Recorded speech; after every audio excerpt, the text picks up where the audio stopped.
Hi everyone. In our third video this week, we're going to spend a bit of time talking about wisdom literature.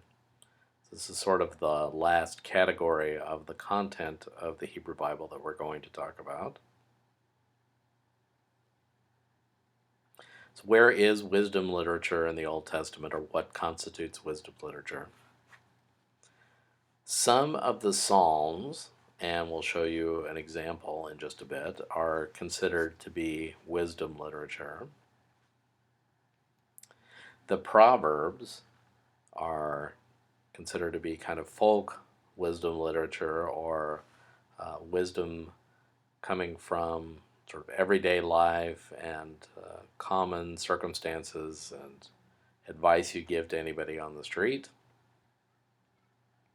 Also had the book of Ecclesiastes, which is highly philosophical, sort of looking at the meaning of life and how do we make sense of life.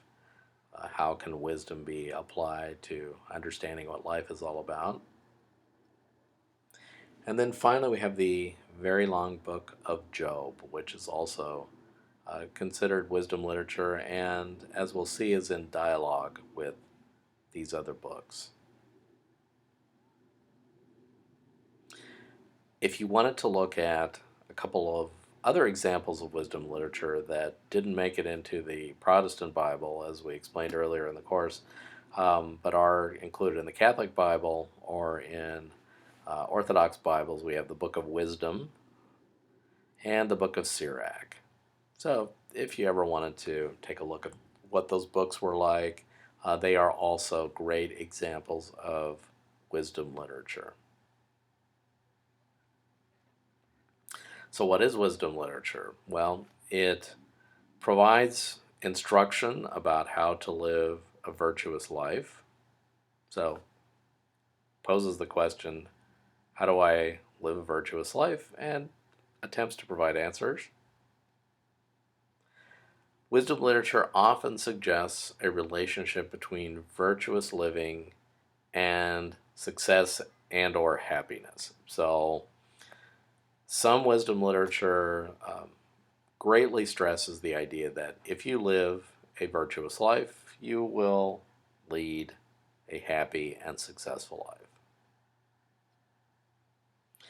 So just to lead you through an example of what wisdom literature is like, I thought I would show you Psalm 1. This is the first psalm. And it begins, "Happy are those who do not follow the advice of the wicked, or take the path that sinners tread, or sit in the seat of scoffers.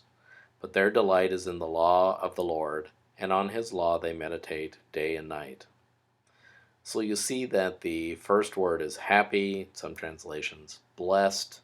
Um, and if you want to be happy or you want to be blessed, what should you not do? You should not follow the advice of wicked, or take the path that sinners tread, but rather to delight in the law of the Lord and meditate on this law day and night. So sometimes this psalm has been called the two ways. In other words, it shows a human being at sort of a crossroads, and humans can take either the good path or they can take the bad path. So we have next a description of those who decide to take the good path. And the psalmist says they are like trees planted by streams of water, which yield their fruit in their season. Their leaves do not wither. In all that they do, they prosper. So here we see the link between living a godly life or a virtuous life and prosperity. And the image here we have are like trees that are by streams.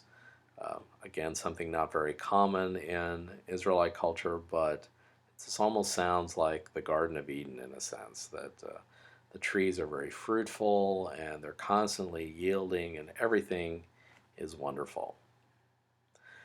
But then in the next stanza, we see what happens to those who are wicked. So the wicked are not so, but are like chaff that the wind drives away. So chaff is sort of the part of the grain threshing process that is worthless, sort of the straw or the useless part. and it's very light, and the wind comes along and just blows it away. In fact, you hope that the wind blows it away and leaves your grain behind. It's easier to separate the grain from the chaff, but it's something that's worthless. Therefore, the wicked will not stand in the judgment, nor sinners in the congregation of the righteous. The Lord watches over the way of the righteous, so that's the good path, but the way of the wicked will perish. So that's the bad path. This is very typical of wisdom literature, setting out two ways that you can choose from. And if you choose the good way, things are going to go well for you. If you choose the bad way, things are not going to go so well for you.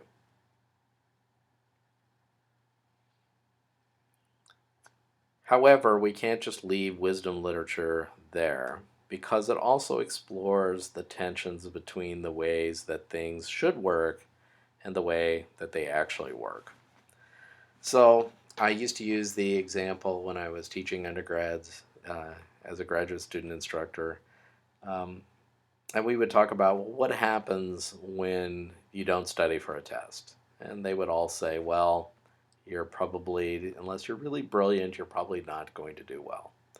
But if you do a good job of preparation, chances are you will actually do well on your exam.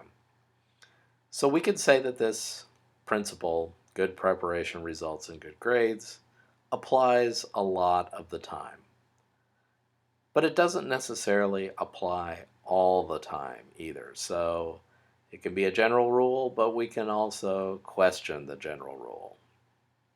So we might say you could do all sorts of preparation for an exam, and maybe you don't feel well, and therefore you don't do well, and you aren't quote unquote prosperous in your grade. So there's always this sort of tension between the way that we think things should work and the way that they actually work, or the way that they actually work out sometimes.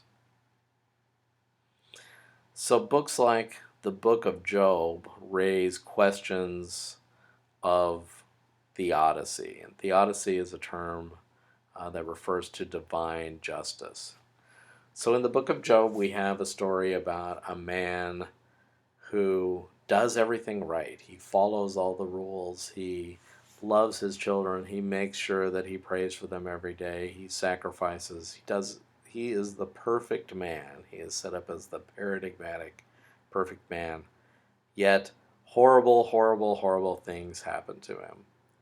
And we know that this is true in daily life as well, that bad things happen to good people sometimes. And also the flip side, that good things happen to bad people sometimes. So we have both of these types of literature within the body of wisdom literature in the Bible. One that says, follow the virtuous path and you'll do well, and the other that says, well, wait, that is not exactly the whole story. And these two groups of texts are in tension with each other. So I think that's important to keep in mind when you're reading one, to be thinking about the other in the back of your mind.